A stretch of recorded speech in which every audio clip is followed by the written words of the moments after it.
मेरी जहाँ भी शादी होती पहली रात ही पति मर जाता। अब तक 3 शादियाँ हो चुकी थीं। खानदान में सब मुझे मनहूस कहने लगे थे। मुश्किल से एक जगह शादी हुई तो सास पति को मेरे पास ना आने देती। कहती थी मेरा बेटा मर जाएगा। मेरे सारे काम देवर करता था। तभी मैं पेट से हो गई तो सास ने मुझ पर बदचलन का इल्ज़ाम लगा दिया। डीएनए टेस्ट करवाया तो मेरे रोंगटे खड़े हो गए। वो बच्चा तो आज मेरी शादी की पहली रात थी। इस रात के लिए हर लड़की की आंखों में बहुत से सुहाने सपने और ख्वाब होते हैं, जिनको आंखों में सजाकर वो मायके को छोड़कर ससुराल में कदम रखती है। वो सोचती है कि अब मेरी नई जिंदगी में मेरे साथ बहुत ही अच्छा होगा। मेरा पति मेरी तारीफ करेगा, मुझसे कहेगा कि तुम दुल्हन बनकर बहुत प्यारी लग रही हो। वो मुझे तोहफा देगा और अपने प्यार की बारिश मुझ पर निछावर कर देगा। हर लड़की अपनी शादी की पहली रात यही सब कुछ सोचती है, मगर मेरी बात कुछ और थी। मैं ये सब सोच ही नहीं सकती थी। मैं तो इस वक्त अपने पति के इंतजार में बैठी ये सोच रही थी, क्या मेरा पति बचेगा या नहीं। शायद मैं दुनिया की पहली बीवी थी जो शादी की पहली रात ही अपने पति के मरने के बारे में सोच रही थी। मगर जो मेरे साथ बीत चुका था उसको देखते हुए ये सोचना कुछ अजीब नहीं था। मुझे बहुत खौफ महसूस हो रहा था। मैं अंदर ही अंदर डर रही थी कि कहीं हर बार की तरह इस बार भी विधवा होकर अपने घर वापस न चली जाऊं। मैं अपने पति की जिंदगी के लिए मिन्नतें करने लगी कि इसे कुछ ना हो। रात धीरे धीरे बीत रही थी और अभी तक वो कमरे में नहीं आया था और मेरी जान सूली पे लटकी हुई थी। मैं यही सोच सोचकर परेशान हो रही थी कि अब क्या होगा। बस यही सब कुछ सोचते सोचते जाने कब मुझे नींद आ गई, पता ही नहीं चला। सुबह मेरी आंख खुली तो देखा कि 10 बज रहे थे। मैंने हैरान होकर खुद को देखा तो मैं आधी रात वाले लहंगे और कपड़ों में ही थी।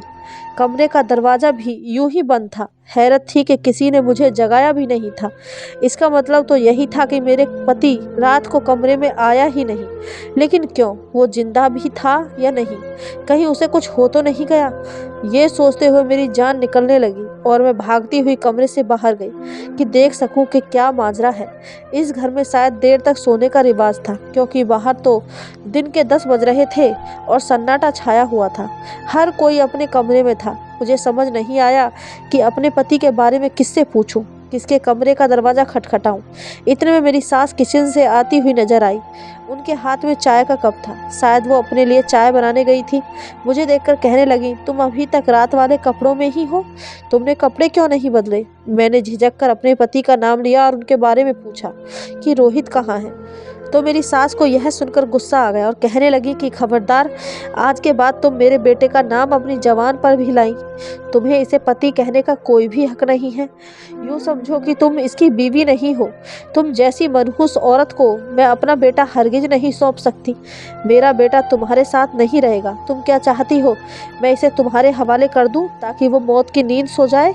ये सब बातें सुनकर मेरा दिल बहुत बुरी तरह दुखा और मैं रोते हुए अपने कमरे में आ गई। मैंने तो अभी तक अपने पति को जी भरकर देखा भी नहीं था। सिर्फ शादी के वक्त ही इसकी थोड़ी सी झलक देखी थी और मेरे दिल में इसके लिए मोहब्बत जाग गई थी। मैंने तो शादी के वक्त इसकी ज़िंदगी के लिए मिन्नतें मांगी थी, तो मैं कैसे इसके लिए कुछ बुरा सोच सकती थी। रोने के बाद थोड़ा दिल का बोझ हल्का हुआ तो सोचा कि इसमें बुरा मानने वाली और रोने वाली क्या बात है। मेरी सास भी अपनी जगह ठीक थी। कोई भी औरत होती तो वो यही करती। मैं रोते हुए अपने गहने उतार रही थी कि कमरे में कोई आया। मैंने चौंक कर देखा तो मेरी उम्र का एक नौजवान लड़का था, लेकिन वो मेरा पति नहीं था। वो मुझे नमस्ते करके कहने लगा कि भाभी, मैं आपका देवर हूँ, रोहित का छोटा भाई हूँ। अभी मैं अपनी मम्मी को आपसे बात करते हुए सुना। मैं उनकी तरफ से आपसे माफ़ी मांगने आया हूँ। मम्मी को आपसे यूँ बात नहीं करनी चाहिए थी और रोहित भैया को भी ऐसा नहीं करना चाहिए था। वो रात को मेरे कमरे में सोने आए थे और अभी तक वहीं सोए पड़े हैं। असल में मम्मी की तो वो बहुत मानते हैं। अपने देवर की ये बातें सुनकर मुझे थोड़ा सुकून मिला कि चलो कोई तो है जो इस घर में मेरा हमदर्द है। अभी हम बात ही कर रहे थे कि अचानक बाहर से चीखने की आवाज़ें आने लगी। कोई मेरे पति का नाम लेकर चीख रहा था कि रोहित को कुछ हो गया है। मेरे हाथ पांव ही सुन्न हो गए। मैं दंग रह गई। क्या फिर से मेरी तकदीर मेरे साथ कोई भयानक खेल खेलने लगी थी? मेरा देवर मुझे वहीं छोड़कर जल्दी से भागकर बाहर आया। मैं सोचने लगी कि क्या फिर से चौथी बार मैं विधवा होने जा रही हूँ? क्या इस बार भी नसीब की स्याही मुझे विधवा कर देगी? खौफ के मारे मेरा दिल बुरी तरह धड़कने लगा, पसीने छूटने लगे। मेरा दिल चाहा कि मैं बाहर जाकर देखूं क्या हुआ, मगर हिम्मत न हुई। मैं वहीं कमरे में अपने पति के लिए प्रार्थना करने लगी। मेरा नाम सीमा है। मैं एक खुशहाल घराने से ताल्लुक़ रखती हूँ। 4 भाइयों की इकलौती और लाडली बहन होने के साथ साथ मैं अपने माँ बाप की आंखों की तारा भी हूँ। मेरे पापा शहर के जाने माने बिजनेसमैन थे। मेरा बचपन बहुत अच्छा गुजरा, जैसे कि हर कोई चाहता है। मेरी ख्वाहिश को लबों पर तक आने से पहले ही पूरा कर दिया जाता था। मेरे पापा और मेरे भाई मुझ पर जान छिड़कते थे। जो चीज़ भी मैं मांगती थी, चाहे वो दुनिया के दूसरे ही कोने में क्यों ना हो, मेरे पापा मुझे लाकर देते थे। वो मुझे अपनी खुशकिस्मती की चाबी कहते थे। पापा का कहना था कि जब से मैं पैदा हुई तब से उनके हालात ऐसे बदले कि आज तक शायद मेरी ही वजह से उनके घर में इतनी तरक्की हुई है। पापा कहते थे कि तुम्हारे पैदा होने से कुछ साल पहले मेरे हालात बहुत ख़राब हो गए थे, मगर जैसे ही तुम दुनिया में आई, तुम्हारे नसीब की वजह से हमारे लिए सब कुछ आसान हो गया। इसलिए वो मुझे बहुत ही ज़्यादा मानते थे। मेरे चारों भाई मुझसे बड़े थे, लेकिन जो प्यार और लाड़ मेरे हिस्से में आया वो शायद ही किसी भाई के हिस्से में आया हो। मेरे पापा जब भी किसी नए प्रोजेक्ट की शुरुआत करते तो उसका उद्घाटन मेरे ही हाथों से करवाते थे। वो मुझे अपने साथ अपने दफ्तर ले जाते थे। यहाँ तक कि जब हमें अपना नया घर बनवाना था, उसकी नींव में रखे जाने वाली पहली ईंट मेरे पापा ने मेरे हाथ से रखवाई थी। इतना प्यार, इतनी इज्जत और इतना मान कभी किसी लड़की के हिस्से में आता है, और मैं खुशकिस्मत थी कि मुझे ये सब मिला। लेकिन शायद किस्मत को मेरा ये इम्तिहान लेना था, या इसे मेरा यूँ चैन से रहना पसंद नहीं आया कि वो मुझे आजमाने पर तैयार हो गया। भाइयों की शादी के बाद पापा ने मेरे लिए रिश्ता देखना शुरू किया। मैं पढ़ी लिखी और खूबसूरत थी और सबसे बढ़कर अमीर बाप की बेटी थी, तो मेरे लिए रिश्ता मिलना मुश्किल नहीं था। पापा की एक दोस्त के बेटे के साथ मेरी शादी हो गई। मैं अपनी शादी से पहले बहुत खुश थी और मेरा यही ख्याल था कि अब मेरी बाकी की ज़िंदगी भी वैसी ही गुजरेगी जैसी शादी से पहले थी। लेकिन जो कुछ हुआ वो तो मैं सोच भी नहीं सकती थी। अचानक मेरे नसीब बदल गया। शादी की पहली रात थी। वापस जाते हुए हमारी गाड़ी का बुरी तरह एक्सीडेंट हो गया और इस हादसे में मेरे पति की जान चली गई। लेकिन मैं हैरत अंगेज तौर पर साफ बच गई और मैं सुहागन बनने से पहले ही विधवा हो गई। शादी की पहली रात का टूटा सपना लिए मैं वापस अपने घर में हमेशा हमेशा के लिए आ गई। ये ऐसा दुख था जिसने मेरे माँ बाप के कंधे झुका दिए थे। वो एकदम से बूढ़े लगने लगे थे, क्योंकि जवान बेटी वापस घर आ जाए तो बाप वक्त से पहले ही बूढ़ा हो जाता है। मेरा तो बहुत ही बुरा हाल था। मेरी ज़िंदगी शुरू होने से पहले ही ख़त्म हो गई थी।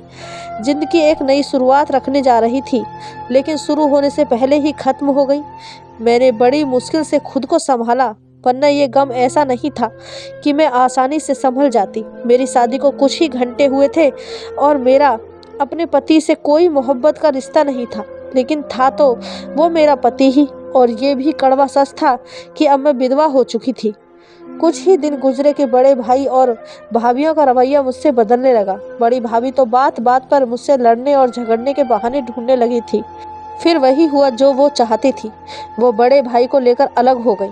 इसकी देखा देखी छोटी भाभी के भी पर निकलने लगे और वो भी ऐसा ही चाहने लगी कि वो भी एक अलग घर की मालकिन हो। शायद इन दोनों को बर्दाश्त नहीं होता था कि इनके पति यानी मेरे भाई हर वक्त मुझे दिलासा देने में लगे रहते थे। पापा ने फसाद से बचने की खातिर सब भाइयों को अलग अलग कर दिया ताकि कल को इनमें फूट ना पड़े। मैं अपने माँ बाप के साथ अलग हो गई। मेरे भाई मेरे पास आते थे और मेरा हालचाल पूछते थे, और ये बात कि मैं विधवा रहूं भाइयों को पसंद नहीं आती थी। आखिर पापा ने 1 साल के बाद मेरी दूसरी शादी का फैसला किया। इस बार भी पापा ने अपने जैसे लोगों से मेरा रिश्ता तय किया था। इन लोगों को मेरे पहले शादी के बारे में मालूम था, मगर इन्हें कोई ऐतराज़ नहीं था। एक बार फिर से मैं दुल्हन बनी और आंखों में ख्वाब सजाए अपने मायके से ससुराल गई। लेकिन मैं क्या जानती थी कि अब मेरे नसीब में अभागी लिख दी है गई है, क्योंकि मेरा दूसरा पति भी शादी की पहली रात ही मर गया। वो मेरे कमरे में आने से पहले ही अपनी जान की बाजी हार गया था। मालूम हुआ कि शायद इसे दिल का दौरा पड़ा है, इसलिए वो इस दुनिया को छोड़कर चला गया है। मैं दूसरी बार विधवा हुई तो लोगों की जुबानें खुल गईं कि मुझे मनूस कहने लगे और मुझसे पीछा छुड़वाने लगे। यहाँ तक कि मेरे अपने खानदान के लोगों ने मेरा दिल बहुत ही ज़्यादा दुखाया। वो समझते थे कि शायद ये मेरी ही बदकिस्मती है जो मैं अपने पति को रास नहीं आती और वो शादी की पहली रात ही मर जाते हैं, जबकि इसमें मेरा क्या कसूर था। कौन चाहता है कि वो विधवा हो जाए। मैं भी ऐसा नहीं चाहती थी, लेकिन जो भी हुआ इसमें सब मुझे ही कसूरवार ठहरा रहे थे और मुझे ताने देते थे। पापा ने अब की बार मेरी तीसरी शादी एक गरीब खानदान में की। वो लोग मेरे बारे में सब जानते थे, लेकिन मेरी दौलत के लालच में उन्होंने इस रिश्ते को मंजूर कर लिया। इस बार मेरे पापा ने ज़्यादा लोगों को पता ही नहीं चलने दिया कि वो मेरी तीसरी शादी कर रहे हैं। फिर मेरे घर वालों की ही शादी में मौजूद थे। मेरा ये पति मुझसे उम्र में 10 साल बड़ा था और वो एक गरीब घराने से था, लेकिन फिर भी मेरे पापा ने मुझे ब्याह दिया क्योंकि वो चाहते थे कि मेरा घर बस जाए। शायद अब की बार मैं सुहागन बन जाऊं। मैं अंदर से बहुत ही डरी हुई थी कि जाने अब की बार क्या होगा। मैं ये नहीं मानती थी कि मैं मनहूस हूँ। मेरा ये ख्याल था कि हर इंसान की मौत उसके तय वक्त पर ही होती है, और अब अगर मेरे पहले और दूसरे पति अपनी जान की बाजी हार गए तो भला इसमें मेरी तकदीर का क्या कसूर है। लेकिन जब तीसरी बार भी मेरे साथ यही हुआ तो मैं भी ये सोचने पर मजबूर हो गई कि शायद वो लोग जो मेरे बारे में समझते हैं और सब मेरे बारे में कह रहे हैं वो ठीक है, क्योंकि तीसरी बार भी मेरा पति शादी की रात ही मर गया था और मैं तीसरी बार भी विधवा हो गई थी। ये खबर जंगल की आग की तरह फैल गई। लोग हमदर्दी के बहाने मेरे जख्मों पर नमक छिड़कते थे। अब खानदान वालों ने हमारे घर ही आना छोड़ दिया था, यहाँ तक कि वो हमें शादी ब्याह में भी बुलाना छोड़ दिए थे। मेरी भाभी मुझे अपने बच्चों के पास ना आने देती कि कहीं मेरी मनूसी इनके बच्चों को ही नुकसान न पहुंचा दे। मेरे पापा को मेरी वजह से 2 हार्ट अटैक आज हो चुके थे और मैं नहीं चाहती थी कि इनको कोई तकलीफ पहुंचे। इसलिए मैंने इन्हें साफ कह दिया कि अब आपको मेरे बारे में परेशान होने की ज़रूरत नहीं है। मैं अब शादी ही नहीं करूँगी। दिन ब दिन यूं ही गुजर गए और मैं अपनी ज़िंदगी में व्यस्त हो गई। मैंने खुद को किताबों में और पढ़ाई में व्यस्त कर लिया ताकि मैं किसी काबिल बन सकूं। मैं अपनी ज़िंदगी से शादी का नाम ही निकाल चुकी थी। लेकिन फिर एक दिन पापा ने मुझे अपने पास बुलाया और कहने लगे कि मेरी ज़िंदगी का अब कोई भरोसा नहीं है। मैं चाहता हूँ अपनी ज़िंदगी में ही तुम्हें विदा कर दूँ। तुम्हारे लिए एक बहुत अच्छा रिश्ता आया है। इन लोगों को तुम्हारे बारे में सब कुछ मालूम है, फिर भी वो सब शादी करना चाहते हैं।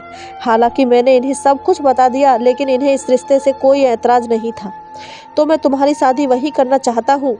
मैंने ये सुनकर पापा को मना कर दिया कि मैं अब हरगिज भी अपने आप को एक नए तजुर्बे के लिए तैयार नहीं कर सकती। लेकिन पापा ने मुझे अपनी कसम देकर शादी के लिए तैयार कर दिया और इस शादी के बाद मैं अभी अपने ससुराल में थी और कमरे में बैठी डर रही थी कि ना जाने मेरे अब वाले पति का क्या हाल होगा, जो सभी चीख चिल्ला रहे हैं। मैं कमरे से बाहर जाने ही लगी थी कि मेरा देवर कमरे में आ गया और कहने लगा कि फिक्र की कोई बात नहीं है। असल में मेरे भांजे का नाम भी रोहित है और अभी थोड़ी देर पहले बहन का फ़ोन आया था कि उसने गले में कोई चीज़ फंसा ली है, तो इसलिए मम्मी परेशान होकर चिल्ला रही थी कि रोहित को क्या हो गया है। लेकिन अब घबराने की कोई बात नहीं है। भांजे को डॉक्टर के पास ले गए थे और अब वो बिल्कुल ठीक है। मैंने भगवान का शुक्र किया और सुकून की सांस ली। मेरा देवर चंदन बहुत ही अच्छा सोच वाला था। मेरा पति तो मुझे बुलाना तक गवारा नहीं करता था, मगर ये मेरे सारे काम करता और मेरे आगे पीछे घूमता था। मैंने कई बार अपने पति से बात करने की कोशिश की, मगर वो जब भी मेरी तरफ बढ़ने की कोशिश करता तो मेरी सास उसे आंखें दिखाती और चुपचाप वहाँ से चला जाता।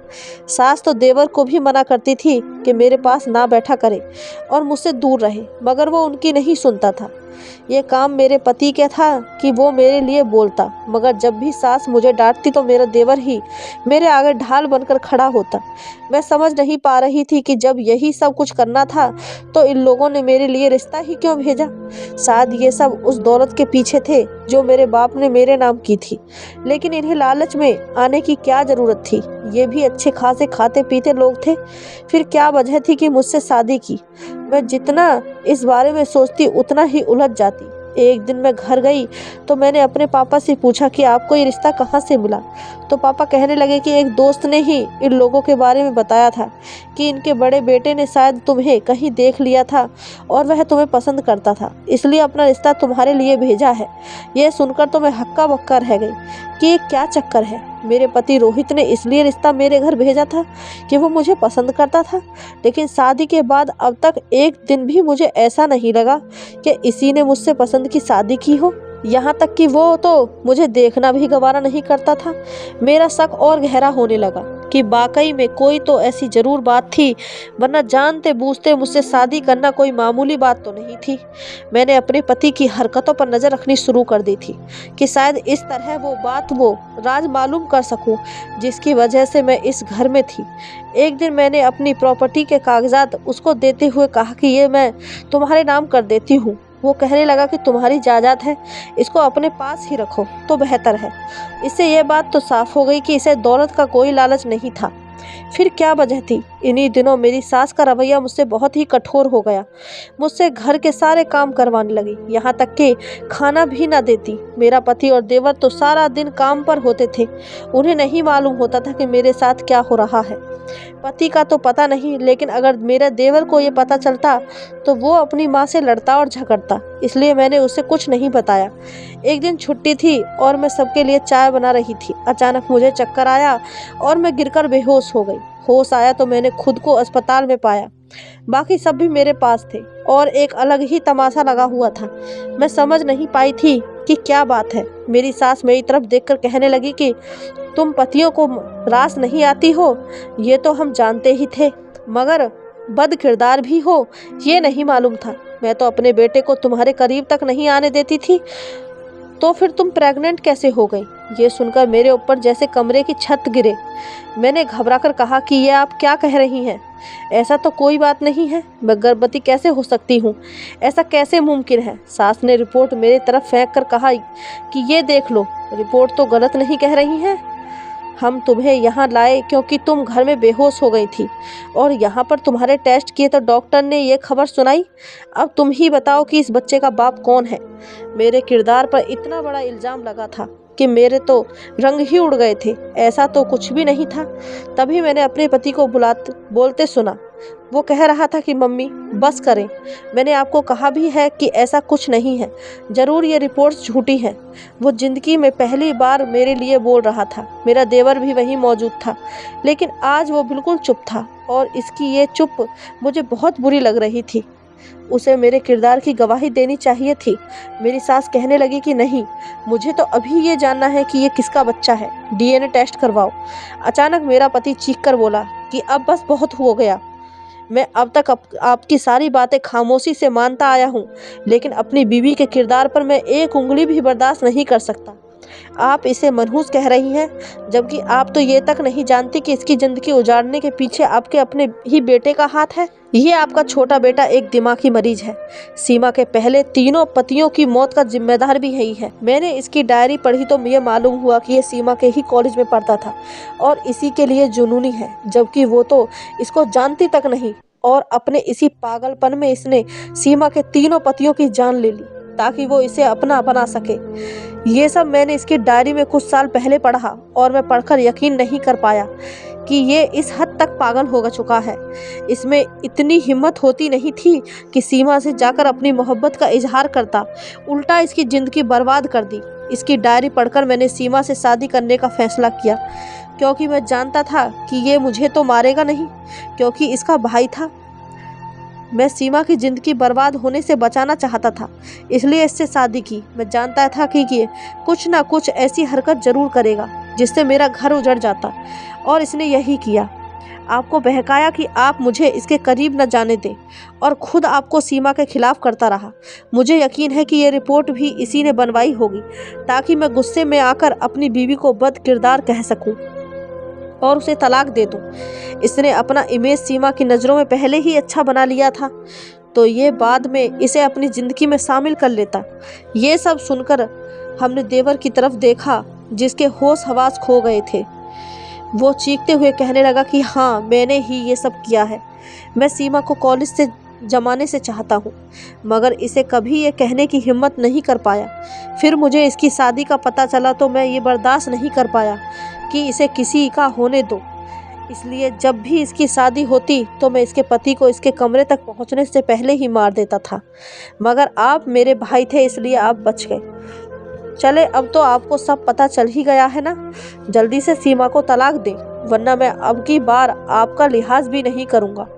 इस वक्त तो वो बिल्कुल जुनूनी और पागल लग रहा था। मेरा पति कहने लगा कि मैं अब तक तुम्हें भाई समझकर जेल भिजवाने की हिम्मत नहीं कर सका, मगर तुम एक साइको मरीज हो गए हो और तुम्हारा दिमाग दुरुस्त करने का यही हल है कि तुम्हें तुम्हारी गलतियों की सज़ा मिले। मेरे पति ने पुलिस को फ़ोन कर दिया और अपने भाई को उनके हवाले कर दिया। इस सब से निपटने के बाद मुझसे कहने लगा कि मुझे माफ़ कर दो। इतने दिन तक मैंने अपना कर्तव्य नहीं निभाया। मैं बस यही चाहता था कि किसी न तरह अपने भाई को इस घर से दूर भेज दूं, ताकि हम दोनों अपनी ज़िंदगी सुकून से शुरू कर सकें। इसलिए मैं इतने दिन खामोश रहा। मैंने अपने पति को माफ़ कर दिया। मेरे देवर को मेंटल अस्पताल में दाखिल कर दिया गया, क्योंकि उसकी दिमागी हालत बहुत ही ख़राब हो गई थी। डॉक्टर बताते थे कि वो सब भूल गया है, मगर आज भी उसे मेरा नाम याद है। मैं उसके लिए प्रार्थना भी करना चाहती तो नहीं कर पाती थी, लेकिन अब मैं खुश थी कि मेरी ज़िंदगी अब एक डगर पर आ चुकी है और मैं एक सुकून और खुशियों भरी ज़िंदगी गुजार रही हूँ। आखिरकार मेरा नसीब फिर से रोशन हो ही गया। अगर आपको ये कहानी अच्छी लगी हो तो हमें कमेंट करके ज़रूर बताइएगा और चैनल को सब्सक्राइब, वीडियो को लाइक ज़रूर करें। धन्यवाद दोस्तों।